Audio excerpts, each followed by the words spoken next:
반갑습니다. 추종원입니다. 모나미의 주가의 향방과 그리고 오늘 자정으로 예정돼 있었던 한일 청구권 협정 제3국 중재위원회 일본의 요청, 요것에 대해서 이야기해보는 시간입니다. 본론으로 들어가기 전에 하단의 구독과 따봉 버튼 눌러주시고요. 궁금하신 점이 있으신 분들은 하단 링크 톡방으로 들어오시거나 매주 수요일 저녁 공개방송 참여하시면 되겠습니다. 바로 본론으로 들어가겠습니다. 6월 30일 일본의 경제보복 선언 이후에 불매운동이 불같이 일어났고, 그리고 거기에서 모나미가 불매운동 대장주로 올라섰습니다. PM 풍년이나 신성통상, 기타 등등 많은 종목들이 있는데 모나미가 일단 대장이에요. 모나미가 대장인 것이고, 여기서 더 갈까 말까는 같이 지켜보도록 하고요. 결과부터 말씀드리자면은, 이게 순서가 좀 그럴 수는 있는데 결론부터 말씀드리면은 모나미 더 갈 수 있다. 근데 타이밍이 중요하다. 언제 가냐?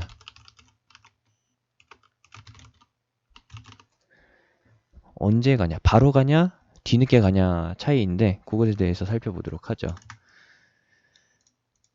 한일 청구권 협정부터 말씀드리자면은 1910년 일제강점기가 시작되고, 그리고 1945년 광복 이후에 일정 기간이 지난 후 이제 박정희 정권이 들어서면서 일본 측에 돈을 요구했습니다.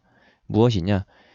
기존의 일제강점기 시작부터 끝까지 그 사이에 있었던 일본의 소유권 주장, 그런 것들에 대해서 모두 다 무효화하는 것으로 하고, 그리고 거기에 대가로 3억 달러였나요?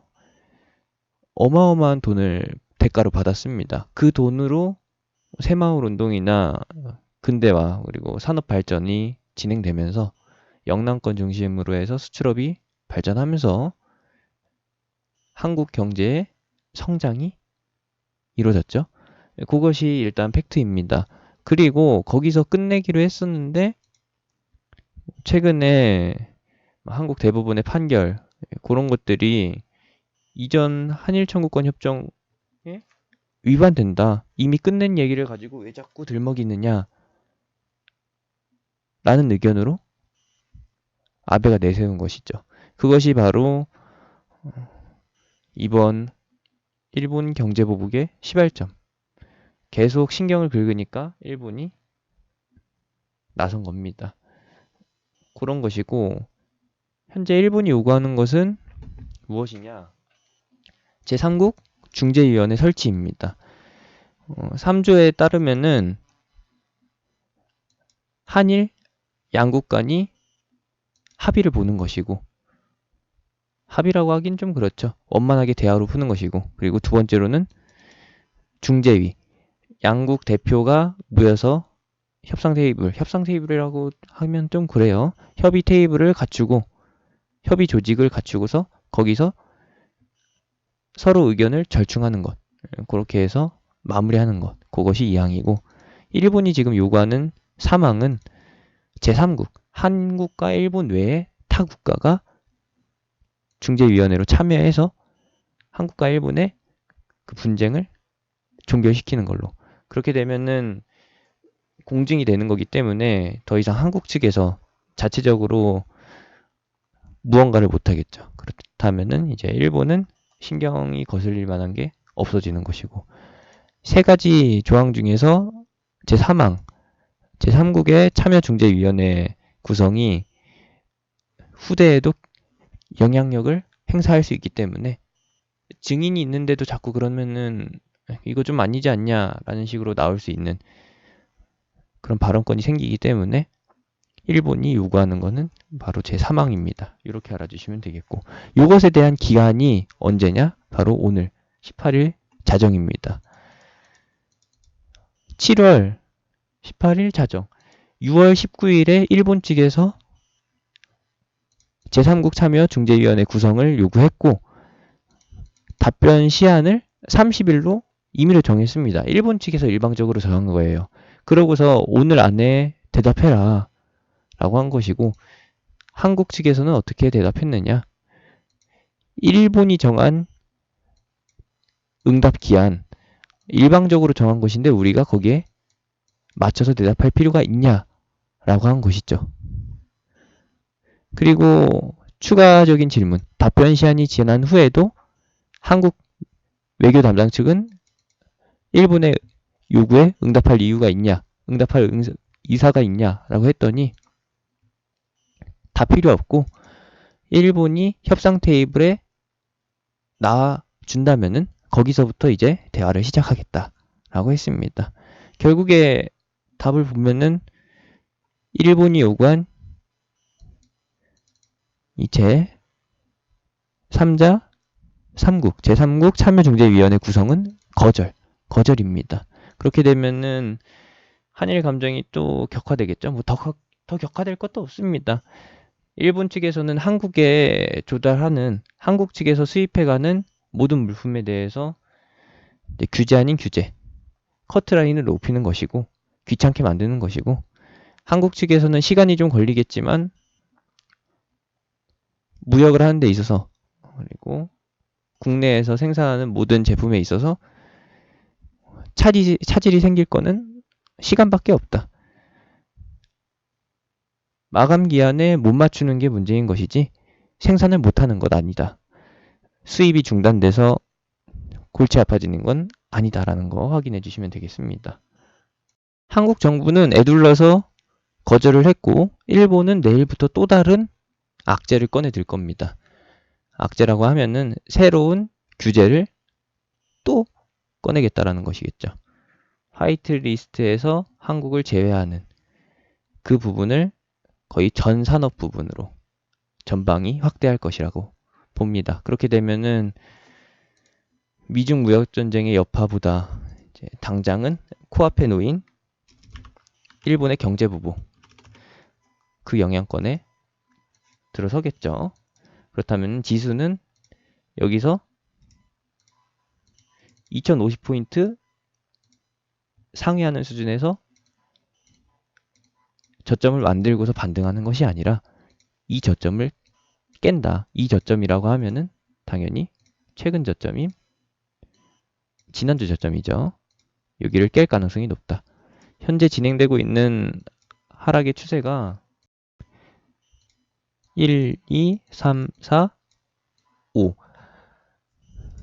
세 번의 하락 중에서 세 번째가 진행되고 있다. 근데 이 세 번째가 끝난 게 아니라 ing, 진행 중이다라는 것이죠. 이 하락세가 어디까지 더 진행될 수 있느냐.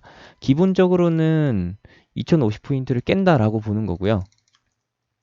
오늘 한국 측 입장 발표 때문에 2050포인트는 깬다라고 보는 것이고, 그리고 두 번째로 보는 것은 2015포인트 5월 6월 저점, 5월 말 저점이죠. 여기를 깬다라고 보는 것이고, 마지막으로는 작년 10월 저점 1980포인트 선, 여기를 위협하느냐 마느냐 라는 것인데, 일반적으로 보시게 되면은 N자형 하락 파동에서 이 부분이죠. 첫 번째 하락과 두 번째 하락, 이 두 부분을 합친 게 세 번째 하락으로 나타나는 경우가 많습니다. 엘리어트 파동 이론에 의하면요. 패턴에 의하면. 그렇다면은 여기서부터 여기까지 하락, 여기서부터 여기까지라고 하면은 이제 2140포인트 수준에서 2050포인트 수준이죠. 2060포인트로 잡을게요. 그러면은 대략적으로 80포인트가 되겠고, 여기 2090포인트에서 시작된 마지막 하락이 어디까지 간다?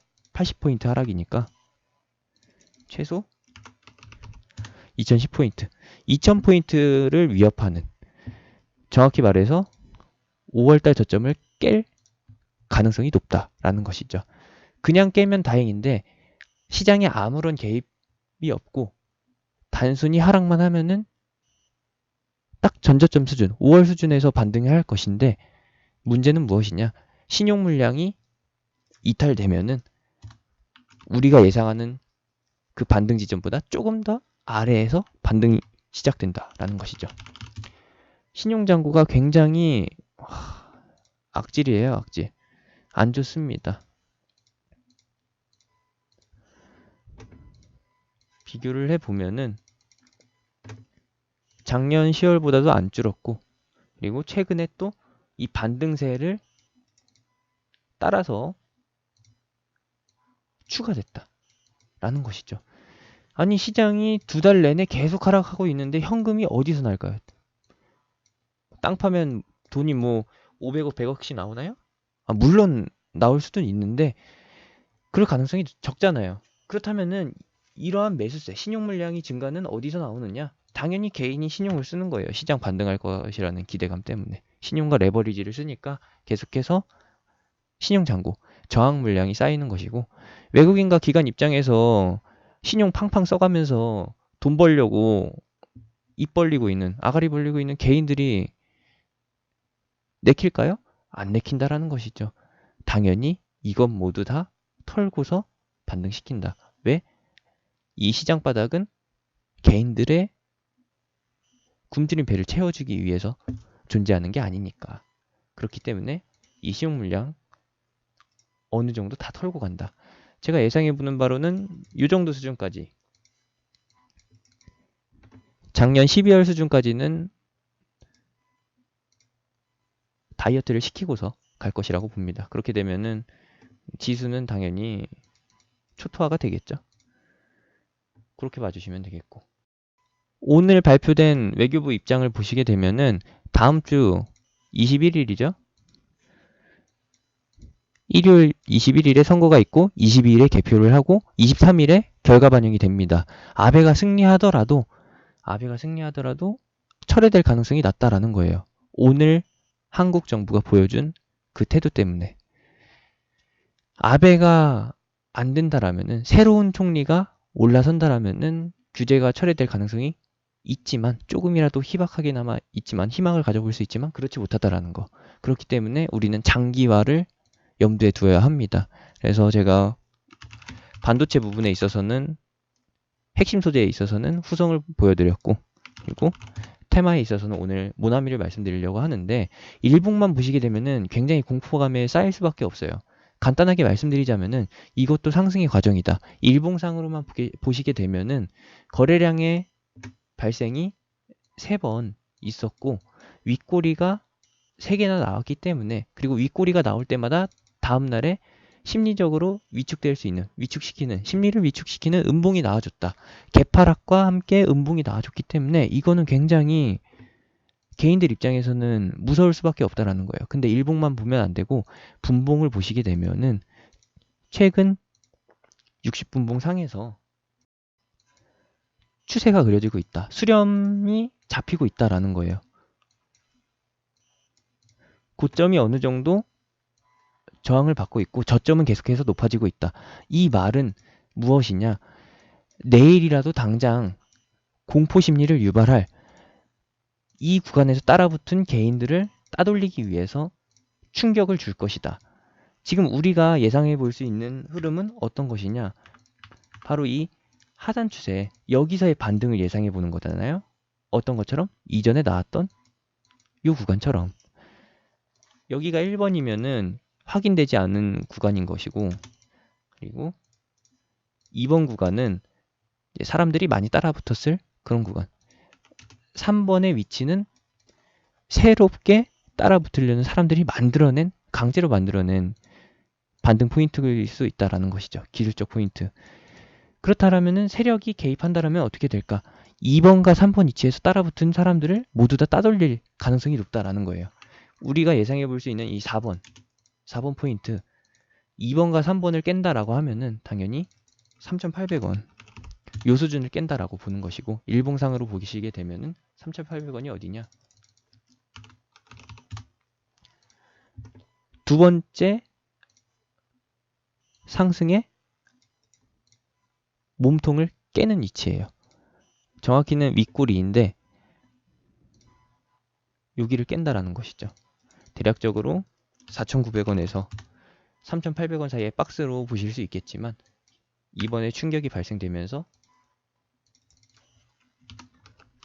3,500원까지도 위협될 수 있다. 아래 꼬리가 발생하고 다음 상승이 나올 가능성이 있다라고 보는 겁니다. 이 아래 꼬리 3,000원에서 3,800원 사이, 3,500원에서 3,800원 사이를 위협하는 공포심리를 유발하는 이 하락, 내일 금요일 하루 안에 다 나올 수도 있고 다음 주까지 연장될 수 있는데 그거 염두에 두면서 보시면 된다라는 거예요. 이게 끝나지 않았다라고 보는 것은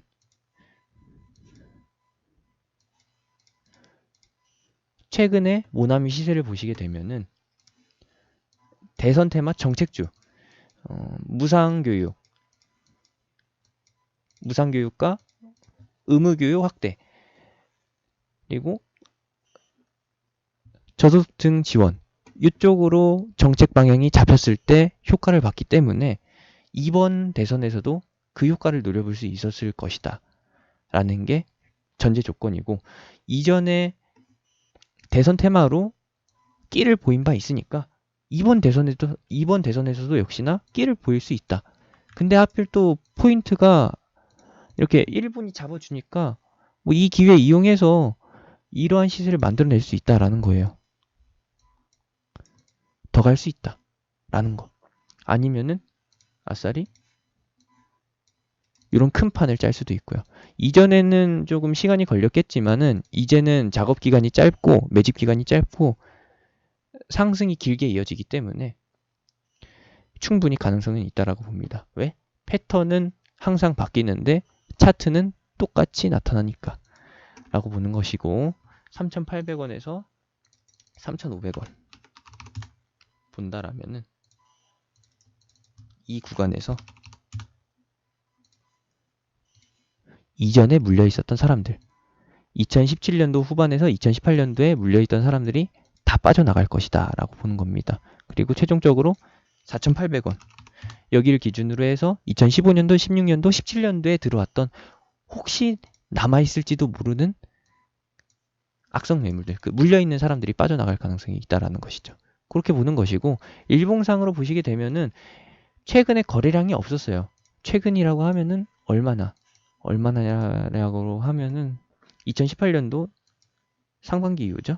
이때는 그나마 거래량이 조금 받쳐졌기 때문에 모르는 것인데, 이 이후에는 지속적인 하락세 속에서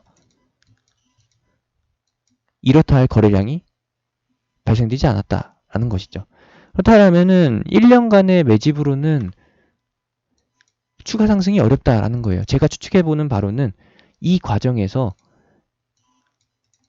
손절 물량 또는 매도세로 나오는 물량을 흡수하면서 상승시킬 가능성이 있다라는 것이죠.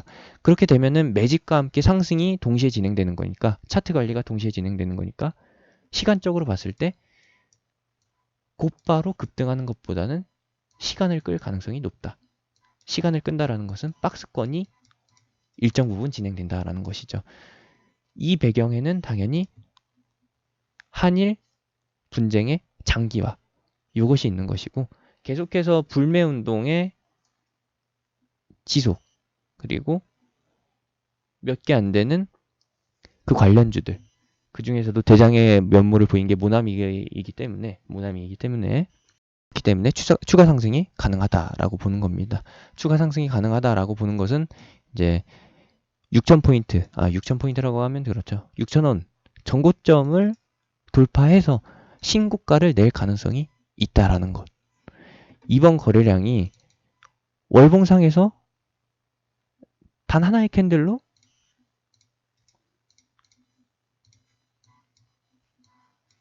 지난 거의 한 3년치 거래량을 모두 다 보여줬어요.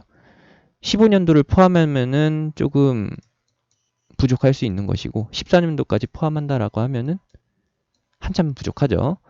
거의 14년도, 15년도 합친 게 19년도 이번 달에 터진 거의 2배가량이 될 겁니다. 거래량에 의해서요. 그러니까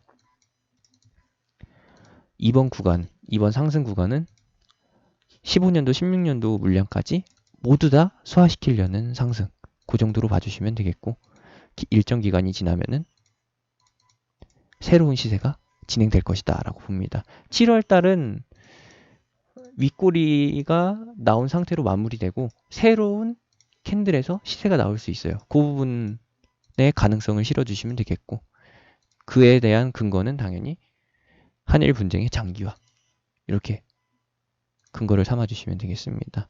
분봉상에서 말씀드렸어요. 2번과 3번 위치에서 발생되는 심리를 깨기 위해서 4번 포인트는 무조건적으로 3,800원을 깰 가능성이 높다. 단타로 들어오신 분들은 정리했다가 다시 잡으셔도 좋은 단가를 형성하실 수 있는 것이고, 일본이 다음 주에 바로 협상 테이블을 마련하고 수출 규제 철회 쪽으로 입을 맞추지 않는 이상 불매운동 관련주나 국산화 관련주 시세가 끝나지 않고 지속될 것이라고 봅니다. 후성에 대한 얘기는 새로운 영상으로 마저 해보도록 하고요. 모나미 계속 관심 있게 보자고요. PM풍년도 제가 지랄도 풍년이라고 하면서 이날 알려드렸었죠. 시장이 갈 것이냐 아니면은 PM풍년이 갈 것이냐라고 두 가지 제안을 드렸었는데, 이날 PM풍년이 빠지고 시장이 반등해 줬었습니다. 근데 거기에 속았다라는 거, 그게 바로 이거였죠. 의미가 없어요. 이 상승은 의미가 없고, 이때 분명히 말씀드렸죠. 이 반등 나올 때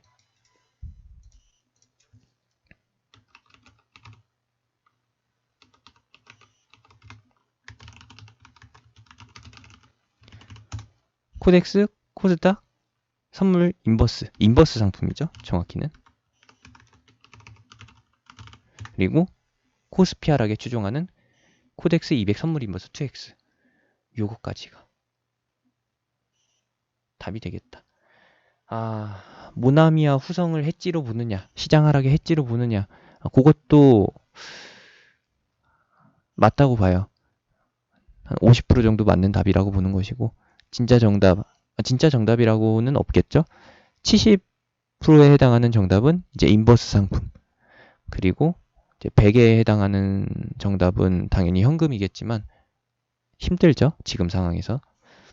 제가 말씀드리고 싶은 거, 결과론적으로는 이제 추가 하락폭이 3% 정도 더 나올 가능성이 있는데, 지금이 2060포인트 수준이잖아요.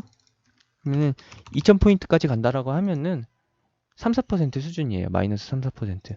제가 제시해드린 예상 저점은 2010포인트잖아요. 여기로 따지면은 마이너스 3% 수준. 전저점 수준으로 따지면은 마이너스 4%. 그리고 최근 저점 수준으로 따지면은 마이너스 3%. 예상되는 추가 하락폭보다 반등할 수 있는 폭이 더 커요. 현재 위치에서 2200포인트까지 반등해 준다라고 하면은, 그렇다면은 현재 위치에서도 거의 5% 이상이죠. 그리고 저점인 2000포인트 수준에서 본다라면은 10% 수준이니까 내릴 폭보다 오를 폭이 더 크다. 참아볼 만하다. 근데 못 참는 거는 무엇이냐? 신용장구가 어떻게 될지 모른다라는 거. 강제청산이나 반대매매에 나갈 가능성이 높기 때문에 신용 미수 쓰는 거는 굉장히 옳지 않다라고 봅니다. 이렇게 봐주시면 되겠고, 모나미 노려보도록 합시다. 영상 재밌게 준비해 보려고 했는데 이게 도움이 되셨을지 모르겠어요. 마지막으로 비교 차트를 보여드리자면은, 최근 차트 중에서는 SFA 반도체가 좀 비슷하다라고 봅니다. 예상하는 거는 요 정도. 모나미가 어느 정도냐면은, 모나미는 이 정도 추세를 그리고 있는데, SFA는 조금 더 세서 삼각수렴이 조금 더 가파르게 나타나고 있어요. 모나미와 SFA의 차이점은 요 정도고, SFA 반도체의 분봉을 보시게 되면은 요 정도가 되시겠다. 모나미가 가려면 요렇게 가야 되는데, 지금 모나미 구간은 이 정도라고 추정해 볼 수 있는 것이죠. 모나미는 요 정도로 추정해 볼 수 있는 건데, SFA는 보여줬다. 모나미도 보여줄 것이다. 라고 보는 것이고, 제가 예상해 보는 흐름은 굳이 SFA 반도체 차트에다가 대입해서 보자라면은 우리가 예상하고 있는 거는 여기서의 반등이지만 실제 나오는 반등은 유로크롬 깨고서 반등이 나온다라는 거, 요 가능성이 높다라는 거. 이게 모나미의 4번 위치라는 거 참고사항으로 봐주셨으면 합니다. 모나미 마지막으로 보죠. 모나미 60분봉입니다. 모나미 1번 포인트, 2번 포인트, 3번 포인트, 이제 4번 포인트 나오는 구간인데 깨고 갈 가능성이 있다라고 말씀드렸어요. 4,350원, 그리고 전저점 수준으로 따지면 4,100원인데 4,100원에서부터 4,000 이하, 3,000, 제가 제시해드렸던 3,500원까지는 분할 매수 해볼 만한 수준이에요. 근데 이게 이 폭이 20% 폭이니까 4,100원에 사서 물리게 되면은 마이너스 15%에서 20% 수준이에요. 그러면은 최소한 4번은 나눠 사야지 단가 관리가 한 3,800원 수준에서 되겠죠? 이 1번 포인트 수준에서요. 그럴 것보다 차라리 분할 매수를 확실하게 더 크게 걸어서 안전성을 확보하자. 제가 하는 분할 매수 방식은 좀 재밌어요. 저는 그냥 3,500원에서부터 4,100원까지 제가 생각했던 매수 물량을 나눠요. 어떻게? 호가 개수만큼. 만약에 제가 10,000주를 산다라고 하고 이 3,500원에서부터 4,100원까지의 호가 개수가 1000개라면은 이 한 호가당 10개씩 주문을 거는 거죠. 한 호가당 주문을 10개씩 걸어서 어디까지? 3,500원까지 주문을 걸어둔다. 그리고 나서 어떻게 하느냐? 체결되는 것만 계속 가져가는 거예요. 미체결되면은 다음날 다시 걸고 3,800원까지만 체결됐으면은 다음날에 3,800원 이하에다가 매수 주문 넣어놓고 계속 이렇게 해서 기다리는 방식이 있는데 뭐 이런 방식, 변태 같은 방식도 있다라는 거 알아주시면 되겠고, 저는 아싸리 깔끔하게 4번 아니면 5번으로 나눠서 사요. 단순하게 모남이라는 종목만 보고 사는 사람들은 사고서 못 버티는데 저는 기다림을 아니까, 인내할 수 있으니까, 그리고 정말 안 된다 싶으면은 손절할 각오도 돼 있으니까 깔끔하게 4-5번으로 분할 매수한다. 그렇지만 여러분들은 그렇지 못하실 거기 때문에 또 저한테 질문해 주실 분들이 많기 때문에 이렇게 미리 말씀드리는 겁니다. 적절하게 잡아가세요. 이렇게 봐주시면 되겠고, 이렇게 해서 불매운동 테마인 모나미에 대해서 봤습니다. 결론은 더 간다. 제가 전망하는 거는 일본의 한일 무역 분쟁, 요겁니다. 요거 뭐 다른 것까지 다 끌고 가는 게 아니라 대장인 모나미만 간다, 스포트라이트 받으면서 간다라고 봐주시면 되겠습니다. 불매운동 테마인 모나미만 그렇게 되느냐? 아니에요. 반도체에서도 그냥 심리에 의해서 동반 상승했던 다른 종목들 다 그냥 그 수준에서 멈추고 대장만 단독으로 갈 가능성이 높다라고 보고 있습니다. 여기까지고요. 본 영상이 도움이 되셨다면 구독과 따봉 버튼, 네, 거기까지입니다. 물 흐르듯이 이제 테마와 시장 흐름에 동화돼서 모라일체가 되는 경지에 이르렀을 때 이제 모나미에서 수익이 발생될 겁니다. 물론 결과는 모르는 거예요. 시세 흐름에 맞춰서 대응해 보도록 합시다. 최종원이었습니다.